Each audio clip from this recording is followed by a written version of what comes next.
Welcome back to the Let's Talk Baseball podcast. I'm your host, Michael Herrera, joined by my good friend and co-host, Jacob Payne.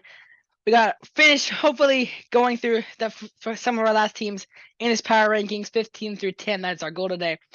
But first, obviously, got to catch up. Jacob, how you doing? How's today going? Doing well, doing well. I'm excited to talk about some of these teams. We got about halfway through our power rankings, and now we're gonna start talking about some of these teams that we think are going to be in contention for playoffs. And so I'm very excited. Yeah, especially with some of the teams that are coming up. Obviously, we both love one of the teams coming up that not the football. We both love this team. We both think this team might have some surprises in store for us, which is going to make interesting because the 12th ranked team, obviously, that starts the postseason seed. That starts the postseason teams who we're going to think could be interesting to see if these teams, as we just talk about them more and more, if we think this team or some of these teams will drop out, but we'll see. Starting at the 15th spot, halfway done. They're the halfway point in our first power rankings of 2020 of the channel. The San Francisco Gigantes.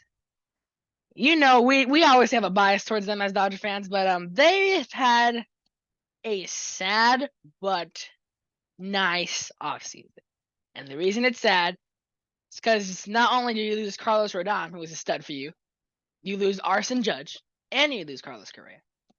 So not that big of a impressive offseason as you were expecting. You were expecting to bring Judge over here. There was rumors of them getting a big time shortstop, either was Trey Turner or Dansby Swanson, and they went Correa. And of course the physical fell through and he ended up going to the Mets. That physical fell through and he ended up going to the Twins. But they also lost some guys in the bullpen. They lost Shelby Miller, not with us. Jose Alvarez, Dominic Leon, Zach Cattell, Evan Longoria, a hitter's guy, Tommy LaStella, and their captain, Brandon Belt, now a Toronto Blue Jay. But they've added some guys. They re-signed our guy, Jock Peterson.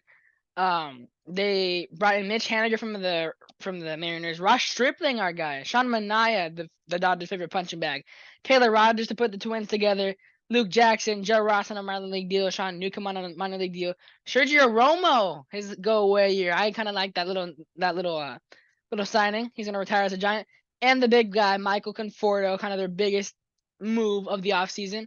Obviously, coming off was injured in 2021 and 2022. He's coming back now, hoping for a bounce back year. But yeah, Jacob, what do you think about this team right now? Um, as you said, I've always seen the Giants in a bad light, but that's because Dodger fans, that's what we're taught growing up. That's the first thing we're taught is that team is the enemy. But I have really loved what the Giants have done aside from their past hiccup this past season in really dropping the ball. I feel like even with all the injuries and stuff, I feel like they still underperformed comparatively to the past season in which they beat us out by a game, 107 wins, really a stellar season. And I think a lot of that goes to the manager Gabe Kapler. That dude, he is doing something right over at the Giants. And I think one of the big things is small ball, bunting, stealing, contact hitting. That is what I think a lot of the teams in the league are getting away from, and I don't like it. And what I've seen with Gabe Kapler and with the Giants, I've really liked as a baseball fan. I really like to see um small ball. It's great, it's smart, it's cunning, and when it's done right, it wins you ball games, and that's what got them those wins in their 107 win season. Like I said, last season was a little bit of drop in the ball. Again, there were injuries and stuff, and I know that, but I really think they still could have at least given the Padres a run for their money for that wild card spot, but it is what it is. Like you said, big losses. Carlos Rodon, tough loss. Um, Arson Judge, the guy who got overshadowed by Aaron Judge. Um, uh, tough break for them not getting their guy. I really thought it was gonna happen. Um, with how much Judge loves San Francisco and loved being a part of it, and maybe not so much loved being a part of New York. At least that's what the feel was um from this side of the coin. But tough break. Carlos Correa, I thought that was going to change their offseason. I thought they were gonna miss out on Judge, but they were gonna get another big guy, Carlos Correa, big shortstop signing. That's what they really could have used this offseason, and that falls through too. So a lot of um tough ways that this offseason worked out. Granted, they did have some good pickups. I think Ross Stripling is a great starting pitcher if he really finds his stuff. Sean Manaea had a couple of rough seasons since being with the Oakland A's. But he's got some good stuff that he can probably bring out, although I think he's still kind of devastated he's in the same division as the Dodgers, but we'll see as that comes into play this next season. Taylor Rogers, dude, those Rogers twins are some sick relievers. I mean, when they've got their stuff going, they're nasty. Both of them. I think one throws from the right, one throws from the left. Can you imagine comboing them in like the seventh, eighth inning, and then bringing in a solid closer? I mean, that's as dominant as you can imagine. So I definitely think they lost more than they gained. But if there's anybody that can save this team and make them overperform, I think it's Gabe Kapler. He's as solid of a manager as you can find in the bigs right now, and I think he's super underrated as a manager. And I think if anybody can do more with the pieces that they have, it's him. I agree, obviously. I mean, not again, they didn't have the most flashy roster. I mean, granted, he had really, really solid years from guys like Buster Posey and Brandon Crawford, but other than that, they didn't have that really star power. But everyone just performed, and they performed beautifully, and it was cohesive, and it was just amazing. And I give props to them because they were a really good team that year. That call, I mean, we loved it as Dodger fans, but as a baseball fan in general, I mean, that and the NLDS, that was very controversial. And who knows if that what happens in the next pitch? But you can't never say never. But again, we never know.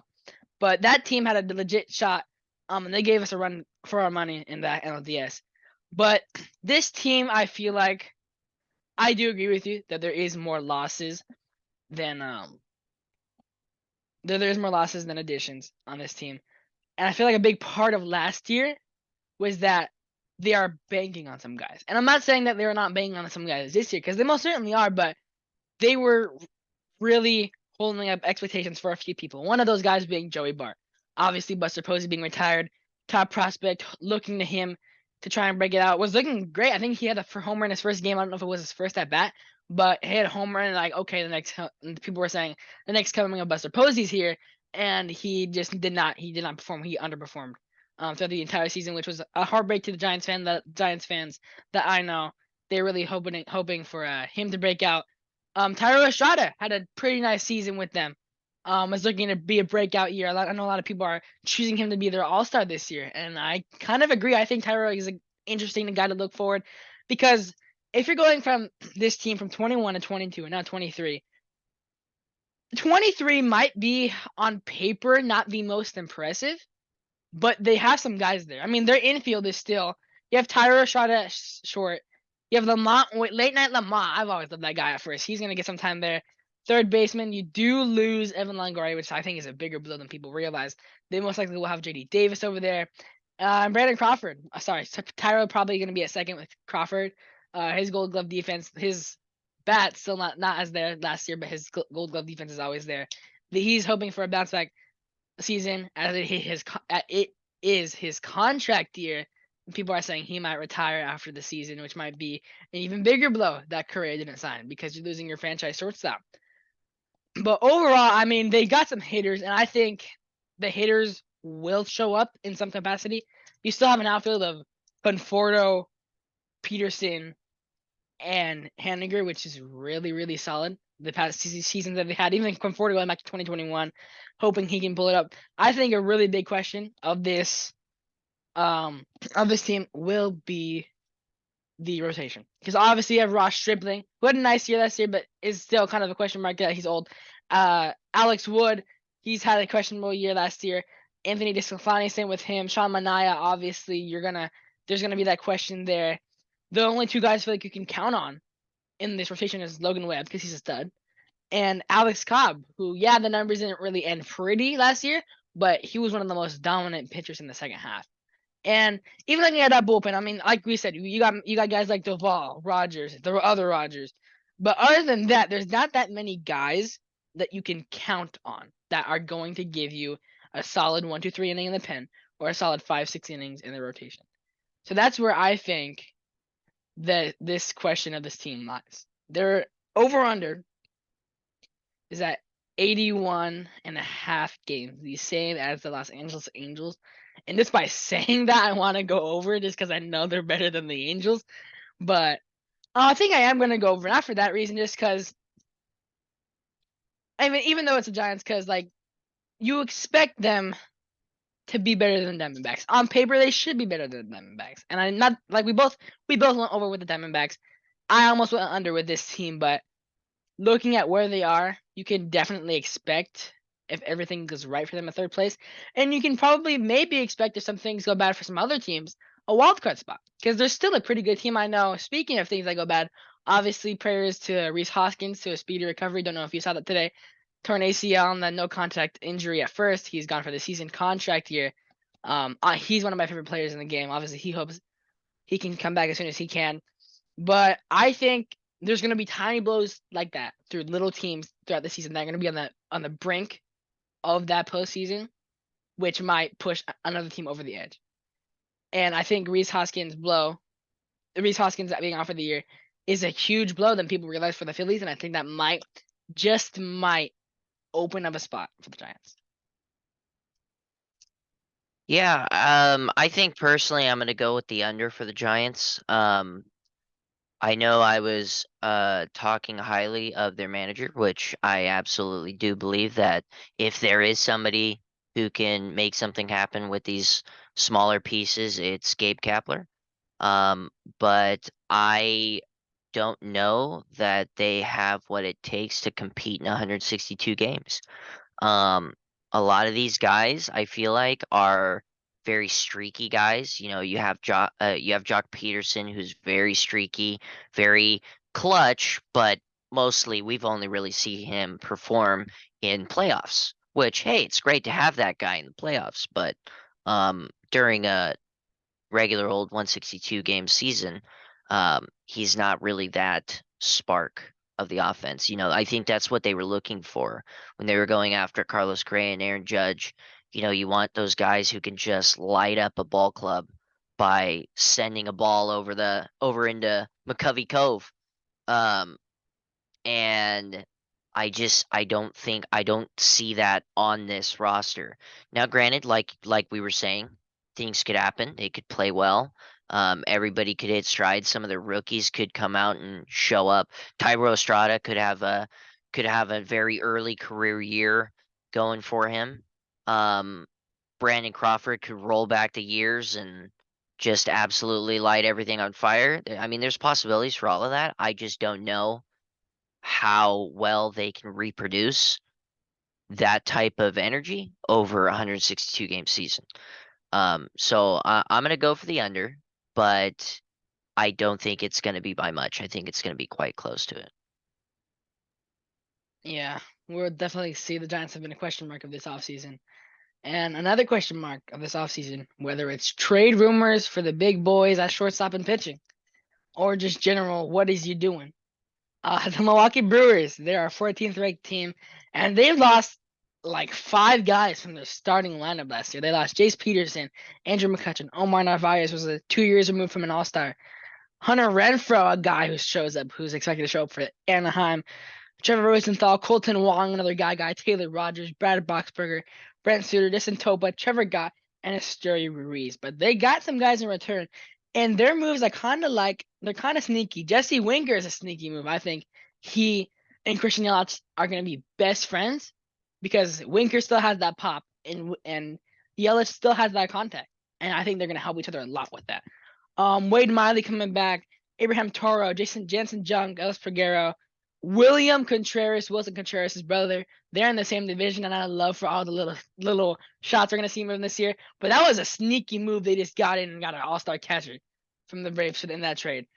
Luke Voigt, I've been calling this move for years. I've said they're either getting Peterson or Voigt. They need a power bat, and they got him. I was really happy about that.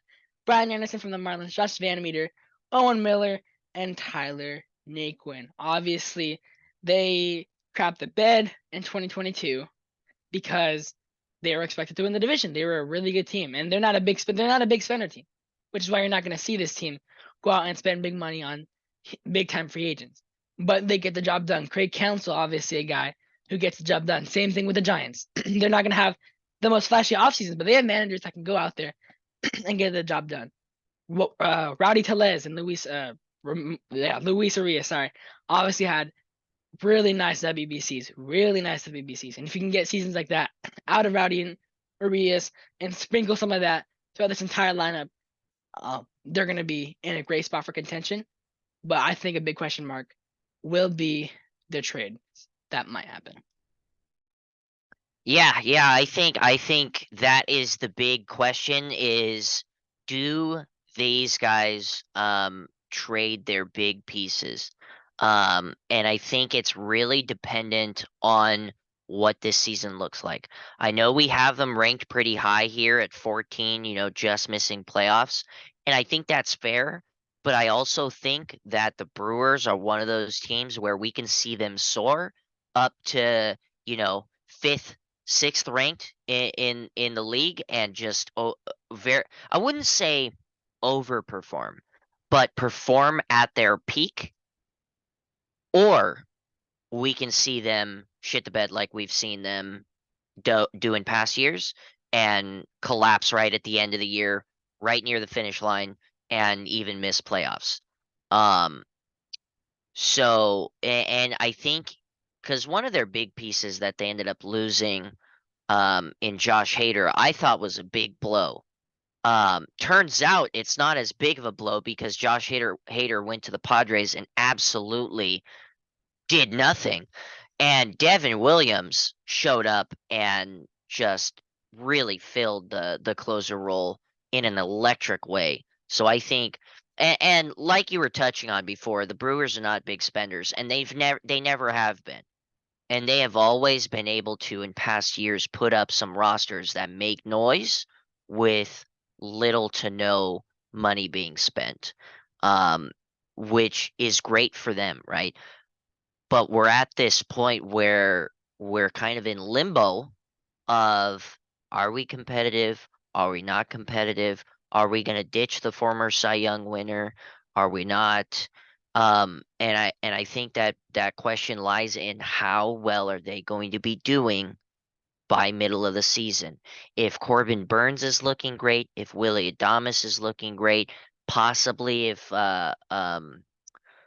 William Contreras is looking great. Those guys are looking great, but these guys are stinking up the field. Like they got, a well below 500 average near the trade deadline. We might see some big trade packages go. And I think that's smart. I think the Brewers have been in a position where they really haven't been pressing as much as we would have expected them to. And that has cost them. That has cost them in losing some pieces that we didn't really expect them to lose. Like I said, I thought Josh Hader was probably going to be the closer for the Brewers for the foreseeable future. If not maybe for the rest of his career. I thought that's where he was thriving there. He was absolutely, I would say, probably the best closer in the past 3 years combined.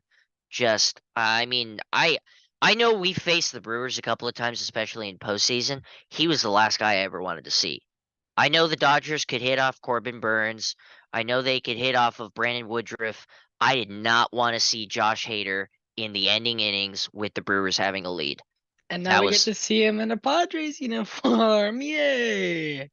That being said, he hasn't really been performing with the Padres. So that is something, as a Dodger fan to be excited about, but as a baseball fan, you kind of like, where did that disconnect go?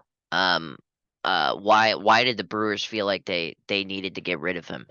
Um, and I thought that was the beginning of the big trades to build up a roster for the future. You know, build up possibly around Willie Adames. I thought that would have been a good piece to kind of center um, a solid roster forming around him in the future years. But now we're into adding people like Luke Voigt and Wade Miley and Jesse Winker, and William Contreras, where like, are you trying to trade away the pieces to build up a new roster? Are you not? Like, what are we doing here?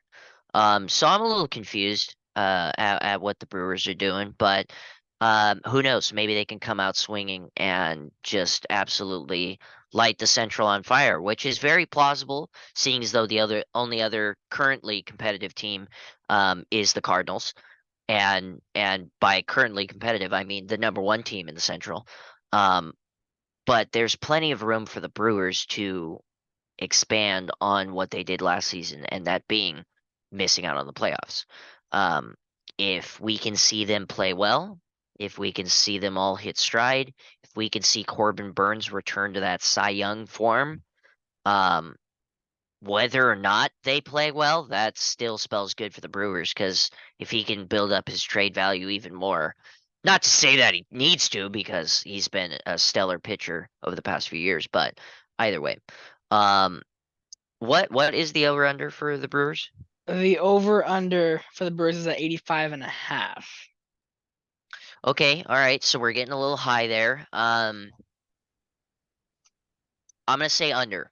I'm gonna say under, and I would say the main issue for me is the lack of confidence in their offense. I think their pitching's great. I think their bullpen's good. I think it could be better, but I think it's good. Um, I I don't know if the bats are there. I know the addition of Luke Voigt was one of those we need a slugger in here, and that's great. Yeah. Um, Rowdy Tellez, solid hitter. Luis Urias, I think he looked great in the WBC. Um, can we see those convert to a 162 game season? I don't know. I'm not convinced. Yeah, I agree. I mean, not only that, their offense is I feel like you can count on Rowdy for sure. You can count on Adames for sure. You can even count on Urias putting up some good numbers. Maybe William Contreras, but he is still kind of a youngin, so you never know. But there is some guys you just have to expect too much from them. You have to expect Yelly to come back. Have to expect Winker to find it. You have to expect Tyron Taylor to keep doing what he's doing. And you also have to expect Garrett Mitchell and Bryce Terang, who are looking to catch the center fielder and second base slots, to prove that they're going to be that they're going to be guys for this franchise. And right now, according to Fangraphs, they are not expected to prove that. So that's why I think I am going to go with the under for this team that is, in the middle of the pack. But a couple things that can go right, a couple things can go wrong for the Cardinals that they already have a little bit. But we'll see. You never know, and especially with a team that you never know, Jacob. We've talked about this team before. I love this team. The Baltimore Orioles, just on the verge of the playoffs at 13, depending who are. Well, I'm just gonna go ahead and say who we have at 12 right now with the Rays, because this is the only two teams I feel like can be interchangeable with this playoff, with the seed. Because if I'm being honest, I like the Orioles off season more because the Rays lost a lot of guys and they didn't really add a lot of guys. They added one guy to the big league club, and that was Zach Eflin for the Rays. The Orioles, they lost some guys but weren't as impactful. They added more guys that were impactful. How about having Adam Frazier, Michael Given, James McCann, Ryan O'Hearn, Nomar Mazara, even Kyle Gibson's even. And how about your Swervin Irvin? We've talked about that trade earlier in the show, so we're not gonna spend too much time on it. But these are just dudes. And don't get me wrong, the Rays are basically, essentially, another Dodgers, not in the sense that they're gonna go out and sign some guys that are flashy and then have the prospects, but they have a really nice system. Whether it's your pitching, your hitting, all around they have prospects, all around they have guys who are gonna show it. But I think, in my opinion, that this not spending will finally bite them. Whether that means the Orioles move up, I don't know. Whether that means the Rangers or the Angels or even the White Sox or Twins move up, I don't know. Which is why I think we're going to talk about this a lot. Do you think the Orioles made a push to be better than the Rays this year overall in the offseason? Yeah, I definitely think they do, and I think they did it in a way where they have nothing to lose.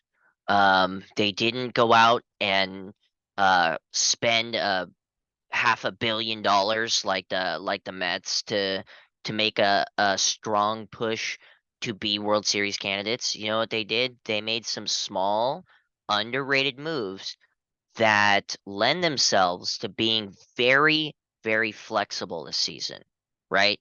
I know we've talked about a couple of teams that their trade deadline is going to depend on um what their record looks like at around the trade deadline. And I think it's paramount for these Baltimore Orioles. Actually, you know what? Strike that. I take that back. I don't think it's paramount, but I do think it will kind of affect the Orioles. I think if they're hot, if they're playing well, if they're over 500, they go big at the trade deadline. I think if they're cold, if they're playing not so well, below 500, I don't think they do much at the trade deadline. I don't think they should be making any big trades where they're trading away a bunch of their pieces. I think they're comfortable right now. And they are very, very low on the totem pole that is the projected lineup salaries. So they don't have to worry about ditching a bunch of pieces to get under a salary cap because they are doing this with one of the lowest salaries that we're going to see in these top 13 teams.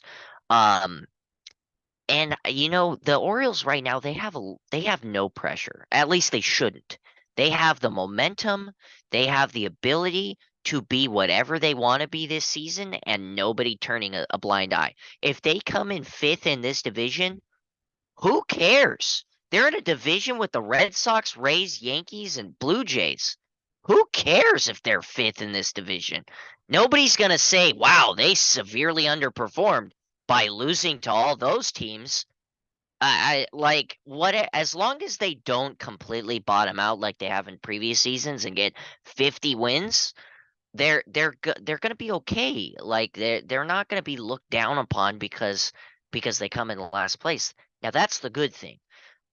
The other good thing about this team is they have the ability to make some waves. They could cause some problems. Maybe not making playoffs. Maybe that's not in store for them this season, but they can ruin some dreams here, Michael. They can they can cause problems towards the end of the season. If they're playing well, and let's say they don't have a chance of making playoffs, but they just have a chance of creating chaos. They're a team that can do that. They're a team that you may not expect to play well, but can play sneaky good baseball, you know?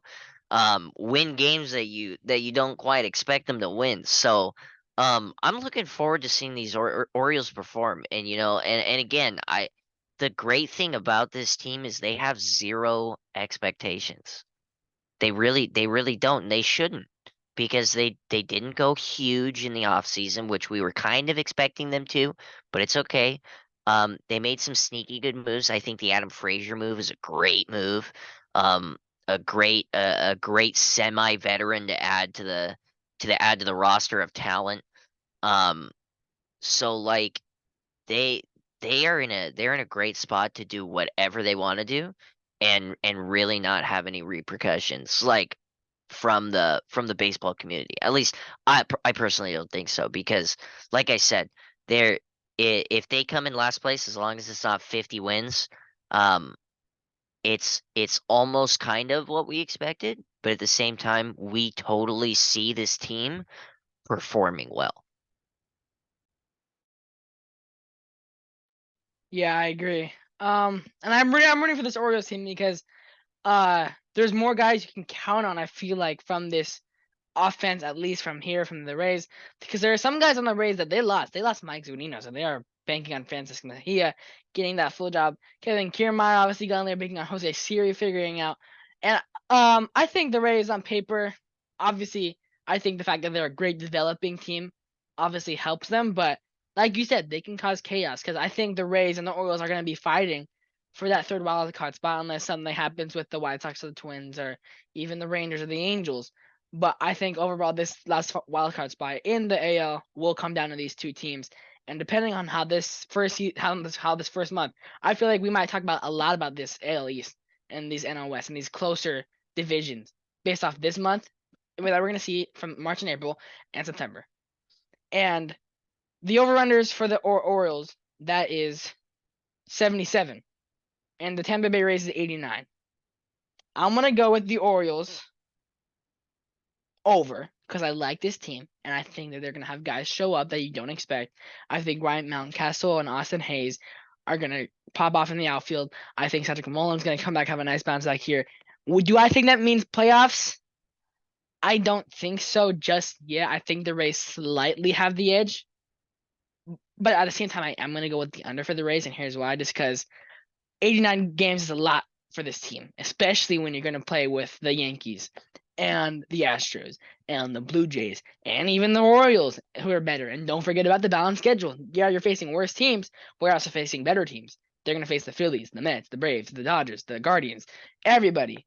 And that might take a blow to them because they're facing teams that they don't usually expect, and they still have a lot of younger guys on this team. Granted, they always have a lot of younger guys, but I think the Tampa Bays are at 12 right now? Tampa Bay Rays, yes. Unfortunately, because I love the Orioles, but I think this is going to be a very close race. And like you said, they can cause chaos. They can bounce the Rays out of the Orioles. I think we're going to see the Orioles behind them by one game this offseason. This season. Then make a semi-big move and then in 2024, go in and dominate. Okay. All right. Yeah, no, I completely agree with the picks too. Baltimore Orioles, I definitely feel like are an over there. I think that might be a little bit of stretch, and you know what? I'm okay with that because, like I said, I think this team can perform to that level, and I would love to see them overperform and play better than they're expected to and cause some chaos. And same thing with the Rays. I agree. Under. I think they had some huge losses to them that I think are going to mean more to them than they really realize. Like Ji-Man Choi, great defensive guy, great defensive guy, and a lovable character. You know, you love to see Ji-Man Choi out there playing baseball. You know, so some tough losses on their side, like you said, Mike Zunino, one of the big losses for the Rays, and I really don't think they made too many additions. Zach Eflin, that's a great pickup. But aside from that, that's really it. That's where that list of good pickups ends. Um, and I just don't know what the Rays are trying to do because in a division where you're sitting with the likes of Arson Judge, um, and the Yankees, Masataka Yoshida and the Boston Red Sox, and good Lord, Big Vladdy Jr. With the Toronto Blue Jays. Yeah, I mean, you got to do something, man. Like you gotta go out there and you got to get yourselves a star if you want to be competitive in this division. Or if you'd like, maybe trade Randy Arozarena to the Dodgers. Hey, I'm not too Nobody's bad gonna against that. No one's gonna nobody's stop you. gonna yeah. We could put a trade package together for that. So but like they've got to do something if they want to be competitive in this division. In this division, you cannot sit around and just coast. You're not going to do anything. Granted, I will be honest, they have done that. They have coasted and been able to perform and make it to the playoffs and get some deep runs in there. So don't get me wrong. For whatever reason, I don't think this should work for them, but it has in the past. So if they're going to keep doing that where they don't make additions and they do stay kind of stagnant, but they do still perform, hey, you know what? Power to them because they're not spending money and still making it happen. But the issue is they have yet to win a World Series, and that's what they want. You know, they want to be able to win a World Series, and they have been able to do that um with their current ways. So something's got to change if they want to go and do that. So I agree. I think it's an under, but with the Tampa Bay Rays, you never know, man. They could be sneaky playoff spots and make some deep runs. I 100% agree, but a lot of that's going to depend. I think we're running out of time because I do think our 12. I'm just gonna say right now, our 11th, sorry, ranked team right now is the Cleveland Guardians, but we are running out of time, so we will save them for next episode. But they're a team who, speaking of coasting through and just gliding by, I think they can easily do that with this division that they are in. Not a lot of contention in the past, but just going over spring training. I know you saw James Outman made I don't know if you saw that he made the roster today. Exciting things. I think we're going to see a lot more of those guys. Congrats to him. Come out. Looking at spring training, and you're looking at one guy from any team who can maybe surprise some guys and make the roster. Who would you say would be one guy for any team? Let's see. Okay. So I know I'm a little biased, coming from a Dodgers fan, but I want to see Jason Hayward at his full potential. I know it's been a while since we've seen that, but seeing how Freddie Freeman talked so highly about him and talked about how hard he's been working and how much this means to him to get his spot in the bigs, I really I really want to see him make it, and I think he's got what it takes to make it back to the big leagues. Because you got to think on this roster. I know people have been kind of dissing the Dodgers for their lack of moves and their lack of depth, but I think that's just not the case. Right now it's tough. It's tough to make the roster right now, and it's tough to weed them down because we're seeing guys go back to the minors, and it's tough to see some of these Gavin guys go back to the minors. Stone, Bobby Gavin Stone, Miller, man, dude. dude. I was like, wow. I thought he Bobby was making Miller, it. Bobby Miller, I think is a little bit more reasonable due to his injury that just happened. So I think it. No, I meant the injury Oh, sorry. that Yeah, yeah. previously had. I mean, Yeah. um, so I think that's a little bit reasonable. I think he should build up in the minors maybe for the first few weeks and then come up.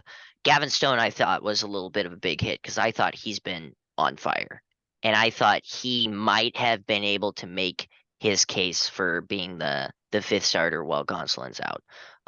But that being said, I think Jason Hayward um, has a real good shot at making the big league roster and possibly finding form that he found in his previous years. I agree. Well, thank you for joining us on this episode of Let's Talk Baseball. Hopefully finishing our uh rankings for the next couple of episodes. Longer episodes are on the way. Spotify is on the way. We promise you that. Whether it's this week or next week, you'll know. I'm Michael Herrera, I'm with my good friend and co-host Jacob Payne, and we will see you next time.